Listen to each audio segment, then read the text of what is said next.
शांति। आज 5 सितंबर 2023 की बाबा की साकार मुरली है। मुरली के महावाक्य हैं, मीठे बच्चे, सत का संग एक ही है, जिससे तुम्हारी सद्गति होती है, आत्मा पावन बनती है, बाकी सब है कुसंग। इसलिए कहा जाता, संग तारे कुसंग बोरे। प्रश्न है, बाप का ऐसा कौन सा कर्तव्य है जो कोई भी धर्म स्थापक नहीं कर सकता? उत्तर है, बाप का कर्तव्य है सबको पतित से पावन बनाकर वापिस घर ले जाना। बाप आते हैं सबको इन शरीरों से मुक्त करने, अर्थात मौत देने। यह काम कोई धर्म स्थापक नहीं कर सकता।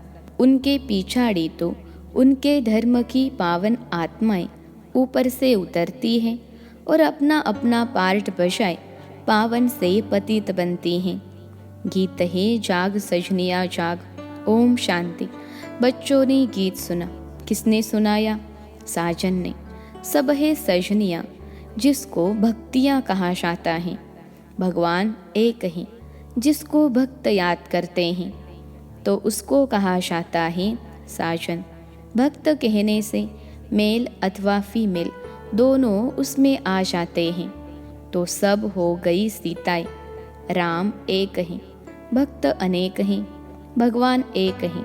उस भगवान को कहा जाता है परमपिता। लौकिक बाप को परमपिता नहीं कहेंगे, वह है लौकिक शरीर देने वाला पिता। परमपिता है परम धाम में रहने वाला, सब आत्माओं का पिता।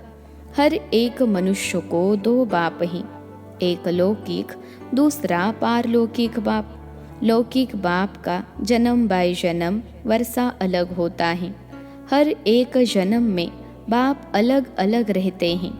तुम विचार करो, कितने जन्म लेते हैं, कितने बाप मिलते होंगे? 84।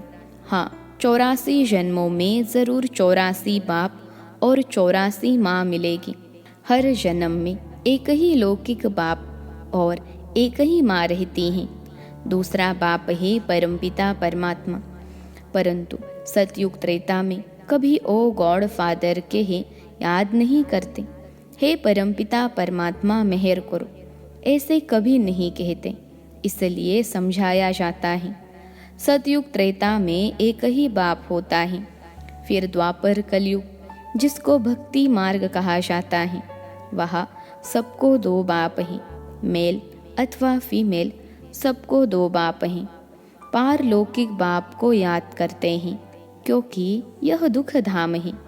दुख धाम में दो बाप, सुख धाम में है एक ही बाप। यहाँ तो एक लौकिक बाप है, दूसरा फिर सबके दुख निवारण करने वाला बाप है, जिसको सभी याद करते हैं कि इस दुख से छुड़ाओ, रहम करो।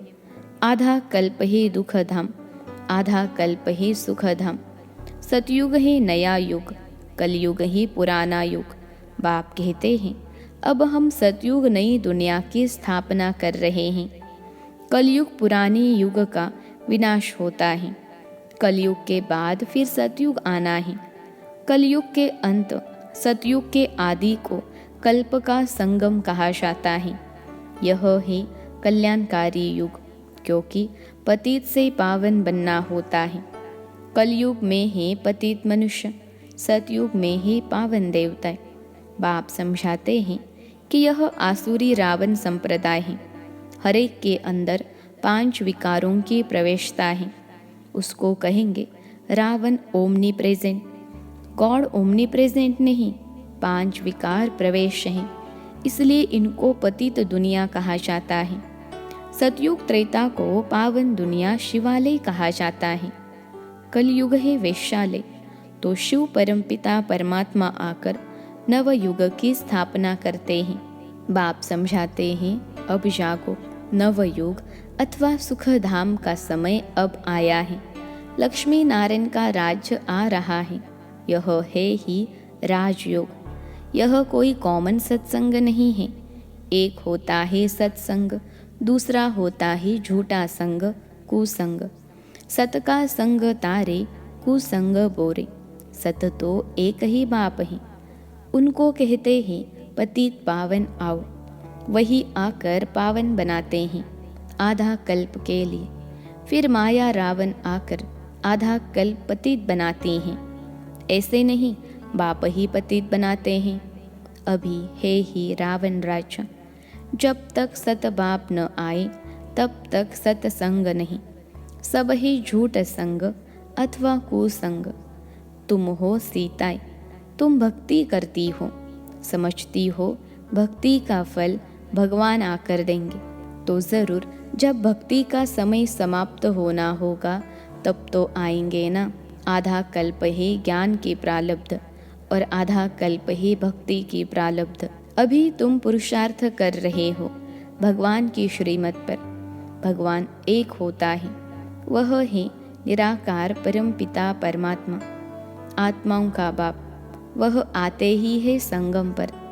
द्वापर कलयुग को भक्ति कांड कहा जाता है, सतयुग त्रेता को ज्ञान कांड कहा जाता है। ज्ञान है ही ज्ञान सागर परमपिता परमात्मा के पास।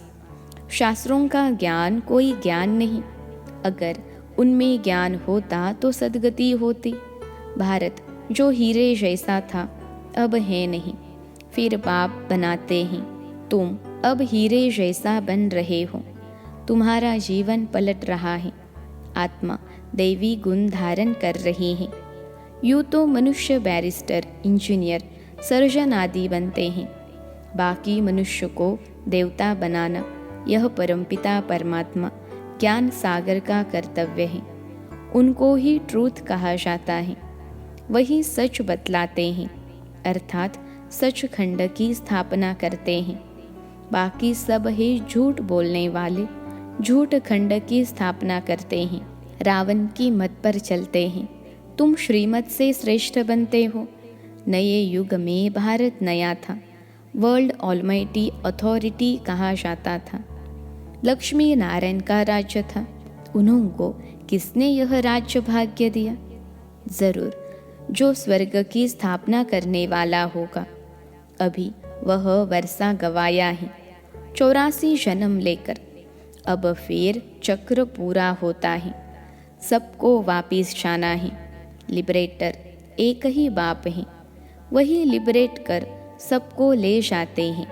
इसलिए उनको कालों का काल भी कहा जाता है। बाप कहते हैं, अब तुम्हारे 84 जन्म पूरे हुए, अब वापिस चलना है। यह सृष्टि का चक्र कैसे फिरता है, सो बाप बैठ समझाते हैं, अर्थात त्रिकालदर्शी बनाते हैं। तीनों लोगों, तीनों कालों की नॉलेज देते हैं। वही पतित पावन ज्ञान सागर बीजरूप हैं। उनसे ही सचखंड का तुमको वर्षा मिलता है। यहाँ तुम आए हो परमपिता परमात्मा से वर्षा लेने के लिए, जो स्वर्ग की स्थापना करने वाला है।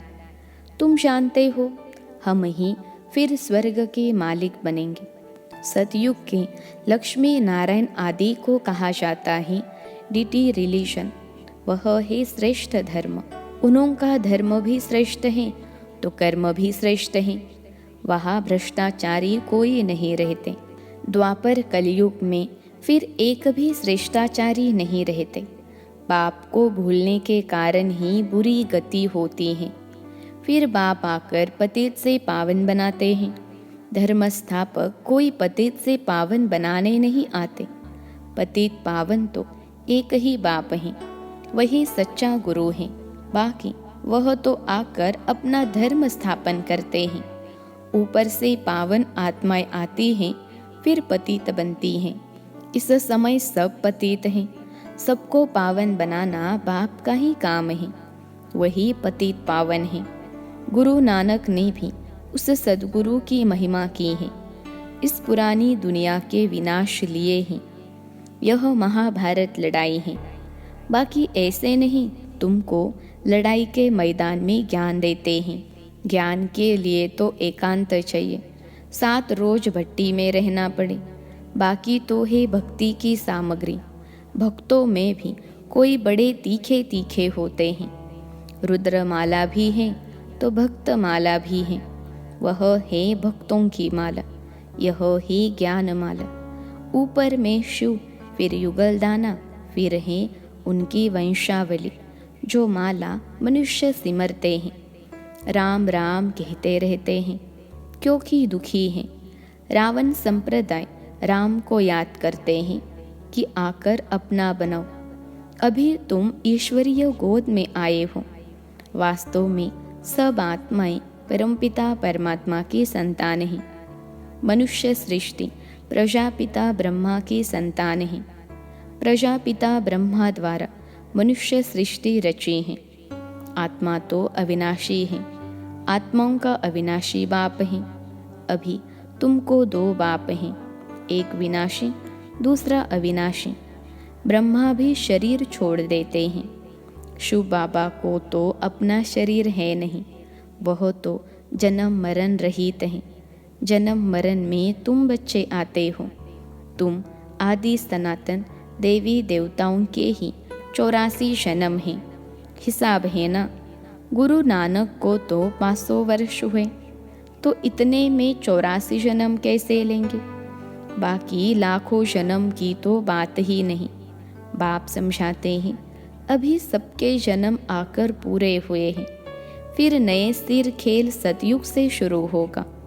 सतयुग में तो थोड़े चाहिए, बाकी इतने सब कहाँ जाएंगे? इन्हों के लिए ही यह भंबोर को आग लगनी है। इन बॉम्ब्स, नेचुरल कैलेमिटीज आदि से सब खत्म हो जाएंगे। बाकी आत्माएं सब चली जाएंगी मुक्ति धाम। यह कयामत का समय है। सबको वापिस जाना है। भारत को अविनाशी खंड कहा जाता है क्योंकि भारत ही बाप का जन्म स्थान है। शिव बाबा भारत में ही आते हैं। पतित पावन बाप यहाँ जन्म लेते हैं तो गोया सभी धर्म वालों के लिए भारत बड़े ते बड़ा तीर्थ स्थान है। इतना भारत का महत्व है, परंतु महत्व को उड़ा दिया है। यह भी ड्रामा का खेल है जो बाप ही आकर समझाते हैं। बाप कहते हैं मैं ही ज्ञान का सागर हूँ। लक्ष्मी नारायण को ज्ञान सागर नहीं कहा जाता। उनमें रचयिता और रचना के आदि मध्य अंत का ज्ञान नहीं है। वह ज्ञान जरूर तुम्हारे में है। तुम ही मनुष्य से देवता बनते हो। तुम यहाँ आते हो पतित से पावन बन, पावन दुनिया का मालिक बनने। बाप आत्माओं से बैठ बात करते हैं। निराकार बाप इनके ऑर्गन्स का लोन लेकर बढ़ाते हैं। तुम्हारी आत्मा भी इन ऑर्गन से सुनती है। बाबा ने समझाया है आत्मा स्टार है जो भ्रकुटी के बीच रहती है और वह बाप है सुप्रीम आत्मा। वह सुप्रीम आकर इनको आप समान सुप्रीम बनाए साथ ले जाते हैं। सब आत्माओं का गाइड है। उनको ही दुख हरता सुख करता कहा जाता है। दुख से तुमको लिबरेट कर ले जाएंगे। सतयुग में दुख होता नहीं। नवयुग की नॉलेज भी नहीं है ना। यह बातें मनुष्यों ने कभी सुनी नहीं है। भले अच्छे और बुरे मनुष्य हैं, परंतु है सब पतित। तब तो गंगा पर स्नान करने पावन बनने जाते हैं। गंगा का पतित पावनी नाम रख दिया है। वास्तव में पतित पावन तो बाप को ही कहा जाता है। पतित दुनिया के बाद फिर पावन दुनिया की स्थापना होती है। सतयुग को वाइसलेस वर्ल्ड कहा जाता है और वह है साइलेंस इन कॉर्पोरियल वर्ल्ड। आत्माएं यहाँ आकर पार्ट बजाती हैं। पार्ट है 84 जन्मों का। तुम ऑलराउंड पार्ट बजाते हो। यह है बना बनाया ड्रामा। हर एक में अपना अपना पार्ट अविनाशी है। वह कभी मिटता नहीं है। तुम 84 जन्म भोगते रहेंगे। चक्र का आदि अंत नहीं है। ड्रामा कब शुरू हुआ यह प्रश्न नहीं उठता। न आदि है न अंत है। सतयुग आदि सत है भी सत, होसी भी सत। इस चक्र को समझने से तुम स्वर्ग के चक्रवर्ती महाराजा महारानी बनते हो। इसको वर्ल्ड ऑलमाइटी अथॉरिटी राज्य कहा जाता है, जो वर्ल्ड ऑलमाइटी अथॉरिटी बाप से मिलता है। तुम बेहद के बाप से 21 पीढ़ी के लिए सदा सुख का वर्षा पाते हो। बाप को कहा जाता है हेविनली गॉड फादर। हेविन का वर्षा देने वाला बाप कहते हैं, मैं कल्प के संगम युग पर आकर स्वर्ग का वर्षा देता हूँ। जो पुरुषार्थ करेंगे वह सूर्यवंशी राज्य में आएंगे। यह कोई कॉमन सत्संग नहीं, यह है गॉडली यूनिवर्सिटी। भगवान उवाच है ना, भगवान पढ़ाकर मनुष्य को देवता बनाते हैं। ऐसा कोई सत्संग नहीं होगा जिसमें कहें कि हम मनुष्य से देवता बनाएंगे। अभी तुम बच्चे नई दुनिया में देवी देवता पद पाने के लिए पुरुषार्थ कर रहे हो। समझाना चाहिए, दो बाप होते हैं, एक बेहद का बाप, एक हद का। हम बेहद के बाप से वर्षा ले रहे हैं। तुमको भी राय देते हैं, वर्षा लो। श्रेष्ठ ते श्रेष्ठ परमपिता परमात्मा की मत पर चलने से तुम स्वर्ग का मालिक बनेंगे। सच्चा है ही एक बाप, वह आकर पढ़ाते हैं। इनके ऑर्गन्स द्वारा कहते हैं, ब्रह्मा तन से ब्रह्मा मुख वंशावली को वर्षा देता हूँ। ब्रह्मा द्वारा तुमको दादे का वर्षा मिलता है। दादे के वर्षे पर सभी आत्माओं का हक है। लौकिक संबंध में सिर्फ मेल को वर्षा मिलता है। तुम तो आत्माएं हो, सब ब्रदर्स ठहरे। सबको शिव बाबा से वर्षा मिलता है, तुमको दादे से वर्षा मिल रहा है। बाप कहते हैं, हम तुमको मंदिर लायक बनाते हैं। मनुष्यों में देखो क्रोध कितना है, एक दो का विनाश कर देते हैं। यह है वैश्यालय। शिवालय था सो फिर अब बनना है। परमपिता परमात्मा शिव आकर शिवालय बनाते हैं। वैश्यालय से लिबरेट कर फिर गाइड बन सबको वापस शिवालय में ले जाते हैं। सभी अपने पुराने शरीरों से मुक्त हो मेरे साथ चलेंगे। अच्छा, मीठे मीठे सिखिलते बच्चों प्रति माता पिता बाप दादा का याद प्यार और गुड मॉर्निंग। रूहानी बाप की रूहानी बच्चों को नमस्ते। हम रूहानी बच्चों की सिखिलते रूहानी माता पिता बाप दादा को याद प्यार, गुड मॉर्निंग और नमस्ते बाबा नमस्ते। धारणा के लिए मुख्य सार पहली पॉइंट है, दैवी गुण धारण कर स्वयं की जीवन को पलटाना है। सचखंड में चलने के लिए सच्चे बाप से सच्चा रहना है। दूसरी पॉइंट है, एक सत बाप के संग में रहना है। मनुष्य से देवता बनने की पढ़ाई अच्छी तरह पढ़कर बेहद का वर्षा लेना है। आज का वरदान है, हर एक के स्वभाव संस्कार को जान। टकराने के बजाय सेफ रहने वाले मास्टर नॉलेजफुल भव। हर एक के स्वभाव संस्कार को जान। टकराने के बजाय सेफ रहने वाले मास्टर नॉलेजफुल भव। विश्लेषण है, कोई भी बात को छोटा या बड़ा करना यह अपनी बुद्धि पर है। जबकि एक दो के स्वभाव संस्कार को जान गए हो तो नॉलेजफुल कभी किसी के स्वभाव संस्कार से टक्कर नहीं खा सकते। जैसे किसको पता है कि यहाँ खड्डा है व पहाड़ है तो जानने वाला कभी टकराएगा नहीं, किनारा कर लेगा। ऐसे आप भी किनारा करो, अर्थात अपने को सेफ रखो। किसी काम से किनारा नहीं करो, लेकिन अपनी सेफ्टी की शक्ति से दूसरे को भी सेफ करना, यही किनारा करना है। आज का स्लोगन है, उड़ती कला का अनुभव करना है तो सदा भाग्य और भाग्य विधाता की स्मृति में रहो। उड़ती कला का अनुभव करना है तो सदा भाग्य और भाग्य विधाता की स्मृति में रहो। अच्छा, ओम शांति।